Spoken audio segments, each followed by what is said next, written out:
Fala, guerreiros e guerreiras. Vamos iniciar a série sobre o Estatuto da Polícia Militar. No último concurso foram 3 questões que caíram sobre essa lei, que é a Lei 7.990 de 2001, a lei que instituiu o Estatuto da Polícia Militar. Então, o Estatuto é gigante, é grande, existem muitas particularidades, muitas minúcias, coisas que a história tem provado que as bancas não perguntam, né? Algumas minúcias, como prazos de processos administrativos, listas de antiguidade, de pré-qualificação, essas coisas, essas minúcias que não é interessante para vocês saberem. Então, assim, eu selecionei aqui algumas coisas que a história tem provado que o concurso, as bancas têm perguntado. Então, a gente vai direto a pontos que provavelmente cairão na, na prova. Então aqui está, né, as disposições preliminares. Então o Estatuto da Polícia, segundo o artigo 1º aqui, ele regula o ingresso, as situações institucionais, as obrigações, os deveres, direitos, garantias e prerrogativas dos integrantes da Polícia Militar do Estado da Bahia. Então é a nossa lei específica. Então a gente tem a lei geral, que é o decreto-lei que regulamenta, que trata de todas as polícias, né, militares do país, de 69, o decreto 667, se não me falha a memória, mas isso não é importante para vocês. O fato é que é a nossa lei específica que regulamenta toda a atividade policial de direitos, deveres e obrigações, enfim, é esse estatuto aqui, né? Então, o artigo 2º, esse artigo 2º foi a primeira questão do concurso passado sobre o estatuto. Inclusive eu já gravei um vídeo, né? Porque os primeiros vídeos que eu coloquei, que eu postei nesse canal, foi sobre a resolução da prova de 2017. Então se você dá uma olhada lá nos primeiros vídeos, resolução da questão número 50, eu respondo a questão que é exatamente sobre o artigo 2º, que diz o seguinte: os integrantes da Polícia Militar do Estado da Bahia constituem categoria especial de servidores públicos militares estaduais, denominados policiais militares, cuja carreira é integrada por cargos técnicos estruturados hierarquicamente. O que foi que a banca fez? A banca pegou aqui e tirou algumas palavras núcleos, algumas palavras importantes e substituiu por outras, né? E no final das contas, o candidato que tinha decorado esse artigo aqui, ele, ou pelo menos entendido, acertou a questão. Por exemplo, a banca servidores públicos militares, aí a banca em algumas preposições colocou servidores públicos civis, né? Os militares constituem categoria especial, não é isso? Então em algumas preposições a banca tirou categoria geral e não especial. E assim foi desenrolando, e a questão correta basicamente era a redação integral aqui do artigo 2º com o artigo 3º. Então percebam que os policiais militares constituem carreira, servidores de carreira especial, né? Assim como os professores também. Então, o artigo 3º diz o seguinte: a hierarquia e a disciplina são a base institucional da Polícia Militar, de fato. Não há que se falar em militarismo sem hierarquia e sem disciplina. Imagine você aí que o seu corpo precisa de suas pernas para andar, não é? Através dos passos. É isso, a corporação, para andar, para subsistir, ela precisa da hierarquia e da disciplina. É como se uma perna direita fosse a disciplina e a esquerda fosse a hierarquia. Sem elas, o corpo não anda. Isso é uma coisa histórica, é uma coisa milenar. Desde que surgiu o militarismo, ele carece necessariamente da hierarquia e da disciplina. Então, se você se deparar lá na prova perguntando sobre a hierarquia e disciplina, você saberá que ambas são a base institucional da polícia, conforme o artigo 3º. Aqui, o parágrafo 1º e o 2º do artigo 3º, ele vai trazer o conceito de hierarquia e o conceito de disciplina. Eu tenho uma leve impressão de que a banca vai trazer uma questão sobre esses conceitos aqui, sobre hierarquia e sobre disciplina. Então você vai imaginar a hierarquia como níveis. Ele vai botar aqui, ó, a hierarquia policial militar é a organização em carreira da autoridade em níveis diferentes. Da autoridade em níveis diferentes, ou seja, não é a figura do major, é o posto de major. Não é a figura do sargento, fulano de tal, é a graduação de sargento. Então, existe dentro das graduações e dentro dos postos os níveis, né? Entre as praças é o que? O soldado, o cabo, o sargento, o subtenente. Então, são os níveis de autoridade e consubstanciado no espírito de acatamento à sequência de autoridade. Então você vai imaginar a hierarquia como uma escada de fato, né? Do menor para o maior, ou do maior para o menor, descendo ou subindo. A disciplina é a rigorosa observância e o acatamento integral das leis, regulamentos, normas e disposições que fundamentam o organismo policial e coordenam o seu funcionamento regular e harmônico. Ou seja, os policiais militares são regidos por uma série de leis, por uma série de decretos, de portarias que regulamentam basicamente toda a sua vida profissional, seja dentro do quartel ou fora na rua, ou no serviço administrativo ou no serviço operacional. Então, até a maneira como o policial militar se veste, a maneira como ele corta o cabelo, o óculos que ele usa, o relógio que ele usa, tudo é regulamentado. Então, a maneira como ele deve se portar diante do superior, a maneira como ele deve tratar o seu subordinado, tudo isso está regulamentado, principalmente no RISG e no RCONT, que são legislações federais que a polícia traz para si, né? Então, o acatamento de todos esses regulamentos, o acatamento, a observância de todas essas leis é o que define aquilo que é disciplina, né? Disciplina.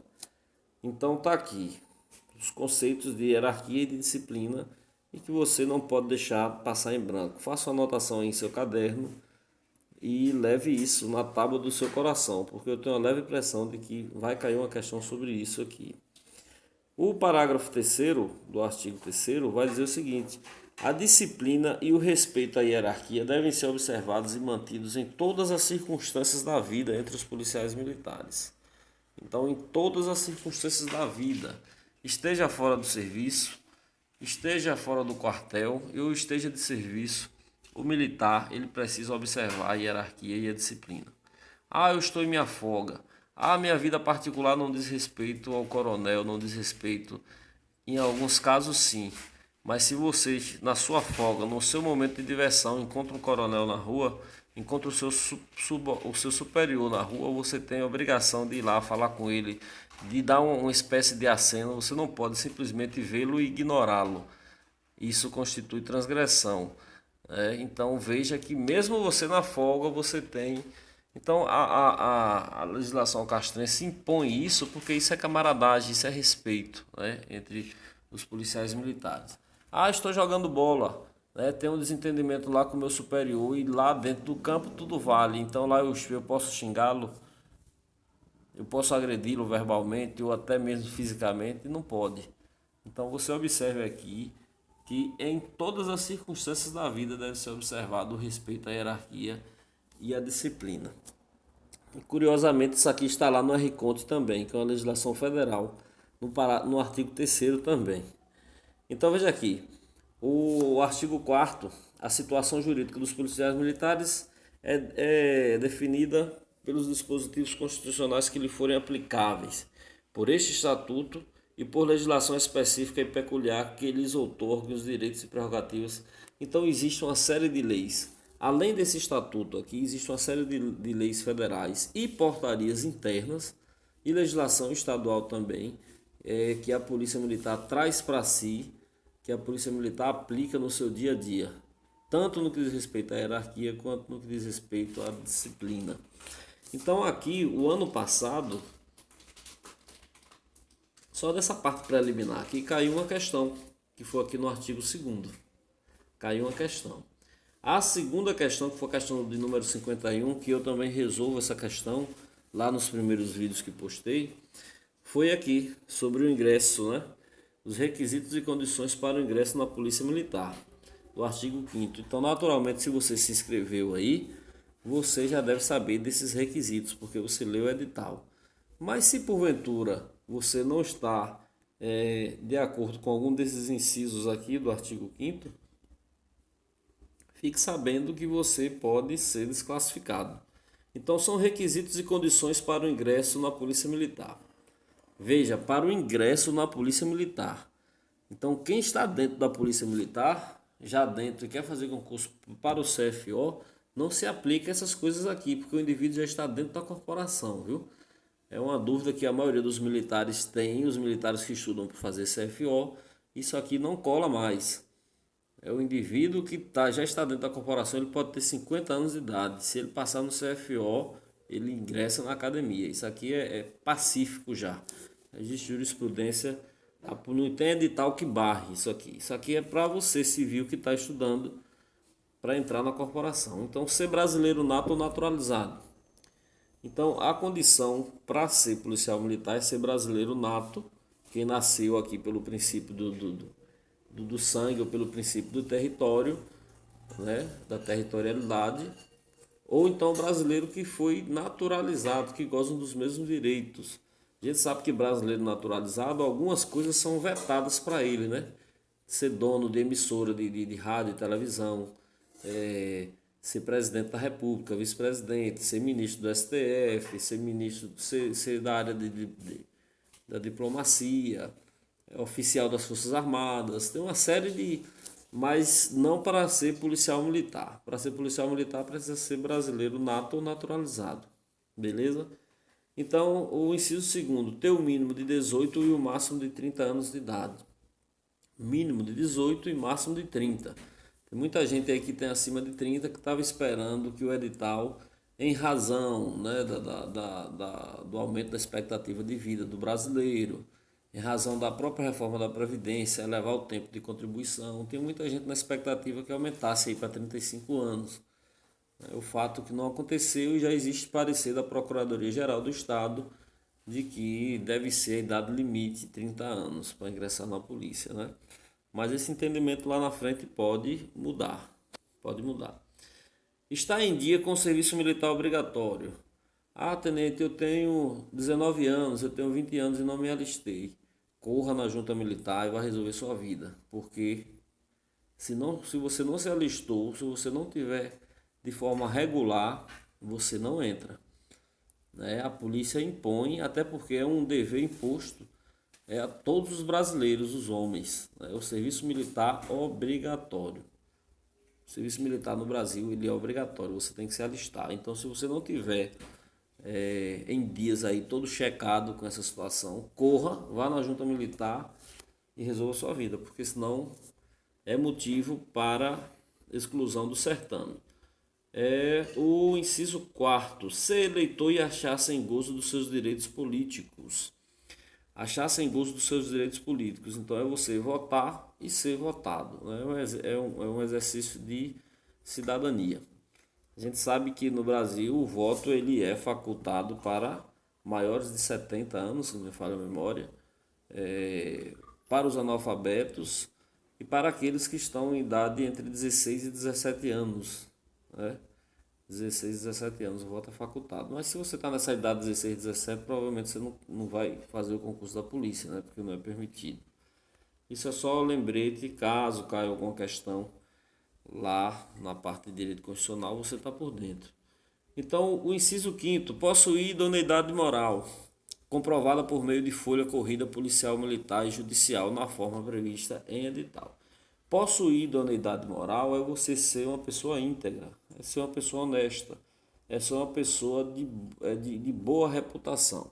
Então você, maconheiro, você drogadão, você brigão, que vive dando péssimo exemplo aí na vizinhança, bate nos pais, enfim, é todo desajustado, embora você não tenha ficha policial corrida, né, não tenha nada com você lá Mas uma das fases do concurso é a investigação social. A investigação social também pode lhe derrubar, né? Porque o pessoal vai na escola, o pessoal vai na vizinhança, faz entrevista para saber quem é você. E se você não é uma pessoa idônea, não serve para ser policial, né? vive dando péssimo exemplo no seio da sociedade, então não pode envergar a farda. É isso, né?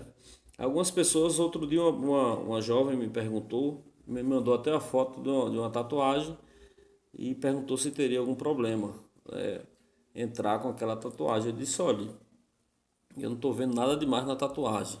Antigamente se proibia, hoje não.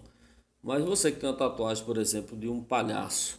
Palhaço, no mundo das tatuagens, é uma alusão ao matador de polícia. Então, com certeza, você não vai entrar. Você que tem uma tatuagem de uma folha de maconha no corpo, pô, não tem condição de você entrar. Não é? Isso é apologia às drogas. Então, não tem condição de entrar. Vamos lá. O sexto, aptidão física e mental comprovada mediante exames médicos e testes físicos e exames psicológicos na forma prevista em edital. Então, você que passa, uma das fases você que vai passar e está estudando, uma das fases é o TAF, é o teste de aptidão física, né? Que está lá previsto no edital. Todo ano muda alguma coisinha, mas basicamente é corrida, é barra, é abdominal. Na verdade, o TAF de admissão é só para ver quem está vivo, para diferenciar quem está vivo de quem está morto. Porque é um TAF muito simples, né? Muito simples mesmo. Então, você que passa na prova e perde no TAF, você precisa, meu Deus, tem que tomar vergonha, viu? Então, vamos aqui. É o sexto, né? Aptidão física e mental comprovada mediante exames médicos e testes físicos e exames psicológicos. O exame psicológico é uma das etapas que mais derruba os candidatos. Então, o exame lá é feito, né, para identificar se você tem condição de ser de fato policial militar, porque é incrível como esses exames psicológicos, às vezes, eles flagram de fato a pessoa, né? Às vezes, se o indivíduo é pedófilo, se ele tem tendências, essas é tudo flagrado e perde muita gente. O exame psicológico perde muita gente, né? Mas isso aí é uma maneira que eu não sei como é feito. Não sou psicólogo, mas o que eu posso dizer é que muita gente perde nessa etapa aqui. Então aqui, possuir estatura mínima de 1,60 m para os homens e 1,55 m para as mulheres. Então, tá abaixo dessa metragem aqui, dessa estatura, então não tem condição de entrar, não é? E preste atenção que lá já caiu o concurso da polícia, em concurso da polícia, questões aumentando aqui, perguntando que a idade, dizendo que a idade mínima para homem era 1,65, quando na verdade é 1,60. Então você tem que decorar aqui, 1,60 para homens e 1,55 para mulheres. Possuir o oitavo, possuir a escolaridade ou formação profissional exigida ao acompanhamento do curso de formação que você. Então aqui é nível médio, por enquanto, né? Há, há quem diga que logo logo vai para nível superior. E aqui o último inciso, que é o nono, possuir carteira nacional de habilitação válida categoria B, incluído pela lei tal de 2009. Então, hoje todos os policiais precisam saber dirigir. Não justifica você ter um policial que não sabe dirigir, não é? Por quê? Porque parte do serviço ostensivo da polícia é dentro de viatura, né? Então, quando não pode dirigir ou que há necessidade de fazer um revezamento, tem que dividir ali. Não existe mais essa possibilidade. Então, você tem que tirar sua habilitação B. Isso não quer dizer que quem tem a C, quem tem a D, quem tem a E, está apto também, viu, gente? Porque aqui é aquela situação de quem pode mais, pode menos. Exceto a categoria A, que é para motocicleta. A categoria A só pilota 2 rodas, né? Não vai pilotar 4 rodas, não. Vamos ver aqui. Então é isso. É o artigo 6º. O ingresso na Polícia Militar é assegurado aos aprovados em concurso público de provas e títulos, que é a prova que você vai fazer. Aqui o artigo 7º mediante a gente vai ver depois do compromisso policial militar. Não, vamos ligar logo direto. Então, artigo 7º. do compromisso policial militar. Aqui está o juramento que o policial militar ele faz no artigo 8º. Esse juramento aqui é um juramento que todo policial militar faz, né? Eu coloquei aqui em destaque vermelho. Então ele faz de forma pública diante da tropa ao ingressar na Polícia Militar. Isso depois do curso de formação. Terminou o curso de formação, que vai durar aí 10 meses a 11 meses. Aí no dia da formatura, o indivíduo, já depois de aprovado em tudo, ele vai fazer esse juramento. Ao ingressar na Polícia Militar do Estado da Bahia, prometo regular minha conduta pelos preceitos da moral, cumprir rigorosamente as ordens legais das autoridades a quem estiver subordinado e dedicar-me inteiramente ao serviço policial militar, à manutenção da ordem pública e à segurança da sociedade. Aí aqui no final vem a parte mais pesada. Mesmo com o risco da própria vida. Mesmo com o risco da própria vida. Então, o juramento do policial militar, né, da praça.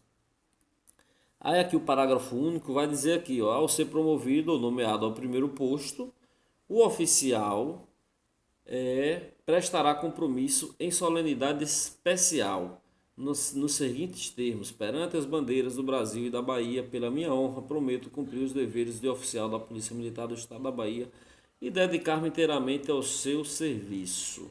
Deixa eu lhe tirar uma dúvida aqui. Você pode estar pensando aí, então o juramento do praça é um e do oficial é outro? Não. Esse juramento aqui, que está no artigo 8º, ele é feito também pelo oficial. Na verdade, o oficial faz dois juramentos. Faz o que está aqui no artigo 8º e faz o que está no parágrafo único no artigo 8º. Por quê? Porque todo oficial, gente, quando ingressa na academia, ele é aluno, ele é praça. Ele é praça especial. Tanto que todo oficial está lá no contra-cheque dele. Data de praça. Data de praça. Por quê? Porque todos que entram na academia entram como praça especial. A gente vai ver isso no próximo vídeo. Praça especial. O que é que acontece? Quando o militar, o civil ou o militar, ele passa no concurso do CFO, ele, no primeiro ano, lá pelo sexto, sétimo, oitavo, 10º mês de curso, tem a solenidade do Espadim Tiradentes. E nessa solenidade, todos eles fazem esse juramento aqui do artigo 8º, no caput do artigo 8º. E depois que ele passa os 3 anos na vila, que ele passa em tudo, no dia da formatura dele, aí ele presta esse juramento aqui do parágrafo único. É isso. Não é que o praça tem um juramento e o oficial tem outro. Tem muita gente, inclusive dentro da tropa, com esse lastro terrível de ignorância, porque não lê o próprio estatuto e desconhece, às vezes, as coisas que são próprias da gente, né? E fica aí depois, que o oficial é tão assim que o juramento dele é diferente. Não tem nada a ver com isso, isso é ignorância. Então é isso, vamos ficar por aqui.